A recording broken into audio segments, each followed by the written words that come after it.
L'imagerie est un secteur d'avenir. Les Pays-Bas ont Philips, l'Allemagne a Siemens, les Américains ont General Electric. La France, elle, a perdu l'imagerie en vendant CGR à General Electric. Les nanotechnologies évoluent constamment, avec par exemple la miniaturisation des stimulateurs cardiaques, les défibrillateurs implantables.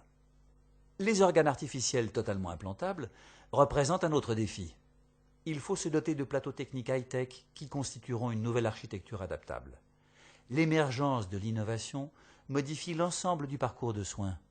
Mais est-elle toujours synonyme de performance des soins? Il faut garder des niches d'innovation issues de petites unités de recherche, tout en développant des axes d'innovation qui aboutissent à une vraie masse de chercheurs et de moyens, comme le CERN et son accélérateur de particules. Les petits inventent, les gros valident et développent. Bien, je crois que nous avons un tableau qui a été campé. Bonjour, bon après-midi. J'espère que ça ne va pas être trop dur à l'heure de la sieste, sur ces questions, ces chiffres, un peu d'abstraction, et peut-être même de technocratie. Donc, avant de rentrer dans le vif du sujet auquel nous invite cette présentation, c'est-à-dire en fait la situation de la France, comment on peut faire évoluer les choses, je vous propose de d'abord poser des définitions. Parce que l'innovation, c'est un terme qui est porteur de beaucoup d'espoir, et je dirais même porteur d'illusions. J'entends beaucoup de personnes penser que l'innovation va permettre de réduire la croissance des dépenses de santé. Personnellement, je pense que c'est faux, mais ça pourra peut-être être un sujet de débat. Et comme toujours, d'ailleurs, plus un terme est flou, plus il est populaire. On n'entend plus un seul discours maintenant dans lequel il n'y ait pas 3-4 fois le mot innovation. C'était un peu comme autrefois l'Europe, on se secouait sur la chaise. Maintenant, innovation, on se secoue sur la chaise et on pense avoir réglé les questions. Alors pour les uns, l'innovation, c'est avant tout de la recherche. C'est vraiment à partir de la recherche fondamentale, suivant le modèle linéaire, qu'on instille de l'innovation. Pour le manuel d'Oslo, que vous connaissez peut-être, sinon je vous invite à le lire, c'est le Nouveau Testament de l'innovation. L'innovation, c'est la valorisation économique des idées nouvelles, dans des produits, dans des procédés, dans des organisations, dans des relations marketing. Si on reprend l'Ancien Testament, le prophète de l'Ancien Testament de l'innovation, c'était Schumpeter. Schumpeter disait très simplement, l'innovation, c'est d'abord des hommes, de l'entrepreneuriat, et en tournant le dos à ce qu'il peut y avoir d'un peu routinier dans les organisations. Alors donc, la première question qu'on va se poser ensemble, c'est l'innovation, qu'est-ce que c'est? Alors nous avons la chance parce qu'à notre table, nous avons des grands innovateurs de classe mondiale. Donc mieux que quiconque, ils savent ce que c'est, puisqu'ils le font. Moi j'en parle, mais eux, ils la pratiquent. Donc pour vous, Jean-Michel Dubernard, qui est un grand spécialiste de ces questions, l'innovation, qu'est-ce que c'est? Une remarque auparavant, le film était beaucoup moins provocateur, je ne sais pas où est Guy Valencien, mais le film était beaucoup moins provocateur que les autres. Le drame, c'est qu'il disait la vérité, il assénait des coups de marteau sur nos têtes. Premier point. Deuxième point, l'innovation, pour moi, a priori, c'est très simple. Ce sont les idées nouvelles. Et les idées nouvelles, on peut aller, c'est la véritable innovation, les véritables idées nouvelles, ce qui n'a jamais été fait par quelqu'un d'autre, et on peut le trouver dans les actes, on peut le trouver dans les actes médicaux, quels qu'ils soient, chirurgicaux ou autres, on peut le trouver dans les dispositifs médicaux, par exemple, toutes les machines diagnostiques, tous les trucs implantables, on peut le trouver dans le médicament, M. Belinguer. Donc ça, mais je parle de la vraie nouveauté. Deuxièmement, on nous assène qu'il y a une innovation incrémentale. Alors d'abord, premièrement, pour savoir ce que c'est qu'incrémental, c'est assez difficile. On peut faire du mauvais esprit, mais oublions-le. Le deuxième point, c'est qu'on peut vous dire, on fait un abaisse-langue, qui est un dispositif médical fabuleux, et au lieu de le faire de couleur du bois, on le fait rose, parce que... Ah non, rose c'est embêtant, parce que ça se mélange avec la muqueuse buccale, donc on va le faire bleu pâle. Et c'est une véritable innovation. On est tombé sur la tête. Donc, ça, c'est ma vision à moi. Alors, je suis allé voir dans le dictionnaire, je suis tombé sur la valorisation économique des idées nouvelles, ce que M. Praget a sorti, à juste titre.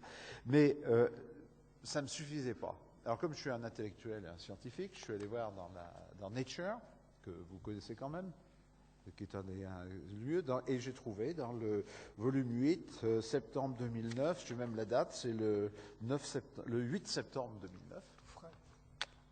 Hein, j'ai trouvé 2 pages sur la définition d'innovation. Le drame, c'est qu'il n'y en a pas.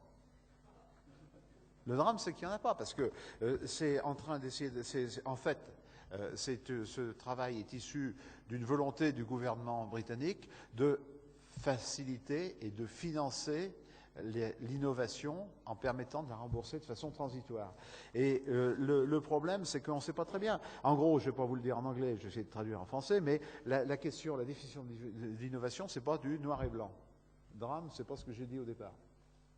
Mais quand on me dit la valorisation économique des idées nouvelles, je commence à avoir des poils du dos qui se dressent un tout petit peu parce que je me dis, je ne sais pas ce que ça veut dire. La valorisation économique, ça m'inquiète un peu beaucoup.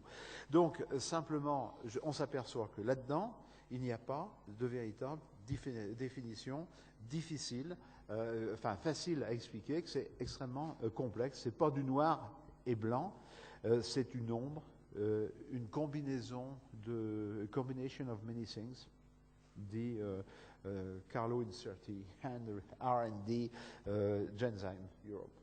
J'adore Genzyme par ailleurs. Donc c'est vrai qu'on ne sait pas très bien de quoi on parle. Sauf que on est là pour les malades.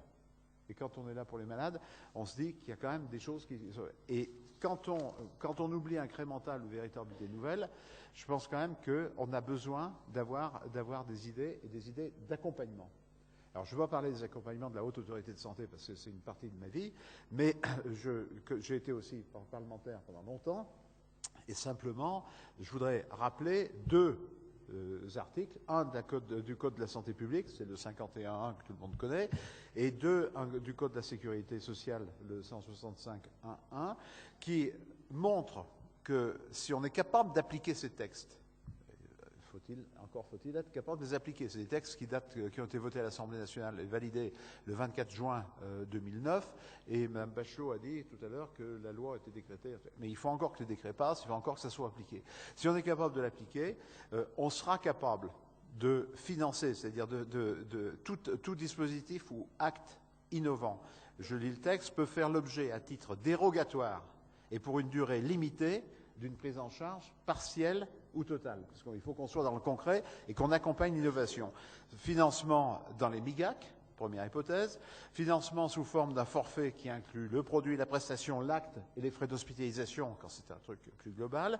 Mise en œuvre, après avis de la HAS, je parle pour ma paroisse, mais il y avait Cagnard ce matin, par arrêté fixant le forfait, très bien, le nombre de patients, très bien, la durée de la prise en charge, encore mieux, les conditions d'utilisation, les listes d'établissements. Faites pas d'infarctus du myocarde. Si vous voulez mettre des valves cardiaques par voie fémorale, ce qui est un cas, tout le monde se bat, tous les services se battent.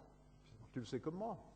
Et c'est pathétique. Donc, il fixe le nombre de trucs et les études à mettre en place, parce qu'il faut que ce soit des études qui soient purement scientifiques et on ne peut se prononcer que sur des bases scientifiques, messieurs les industriels de la santé, si vous me permettez de m'exprimer de façon brutale. Donc, la question qui se pose, moi, je la trouve très simple. La définition est très difficile. Ma définition à moi est très primaire, ça ne me gêne pas. Deuxièmement, je pense qu'il faut accompagner l'innovation dans l'intérêt des patients et pas dans l'intérêt des autres, des docteurs, des industriels, des machins. Ça, il faut pour les malades. Et pour ce faire, il faut des mesures originales. Je suis stupéfait de voir que les Anglais sont en train de penser à quelque chose qui existe déjà chez nous, mais qui est assez mal appliqué. Et je crois que c'est ça l'essentiel de notre devoir aujourd'hui, du message qu'on doit faire passer. Madame la ministre, messieurs les ministres, faites appliquer cette loi de façon qui n'est pas aussi mauvaise, enfin pas mauvaise partout comme on peut le dire, et qui peut peut-être permettre d'aller dans le sens de l'intérêt des malades par le biais des 2 articles que j'ai cités. Merci. Qu'en pensent nos industriels? Jean-Luc. C'est toujours un peu redoutable de parler après M. Dubernard, mais je vais essayer de le faire parce qu'il est très, très exhaustif. Mais si vous voulez, je voudrais essayer de dire 2 choses, surtout avant tout. Essayer d'approcher une définition de l'innovation, et c'est difficile, et puis essayer d'approcher le processus qui conduit à l'innovation pour contribuer à sa définition. Alors, l'innovation, il y a quand même un certain nombre de choses que vous avez dites et que vous avez lues dans l'article de Nature